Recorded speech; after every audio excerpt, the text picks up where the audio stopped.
అక్షర సంకేతం తరపున అందరికీ స్వాగతం. ఖైదీలకు గీతా పారాయణం. విశాఖపట్నం కేంద్ర కారాగారంలో ఇస్కాన్ సంస్థ నిర్వాహకులు ఖైదీల కోసం భగవద్గీత శ్లోకాలను పారాయణం చేశారు. మానవ జీవితంలో సత్యం, ధర్మం అవసరాన్ని, నిజ జీవితంలో పరివర్తన చెందటానికి, మంచి మార్గంలో నడవటానికి భగవద్గీత శ్లోకాలు పరివర్తన కలిగిస్తుందని, స్ఫూర్తినిస్తాయని, ధైర్యాన్ని అందిస్తున్నాయని భగవద్గీత శ్లోకాల గురించి బోధించారు.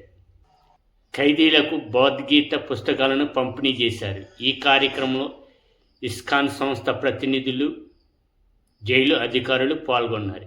అక్షర సంకేతం ఛానల్ లైక్ చేయండి, షేర్ చేయండి, మీ అభిప్రాయాన్ని కామెంట్లో పెట్టండి. మరిన్ని అప్డేట్ వీడియోల కోసం అక్షర సంకేతం ఛానల్ సబ్స్క్రైబ్ చేసి బెల్ ఐకాన్ నొక్కండి. ధన్యవాదాలు.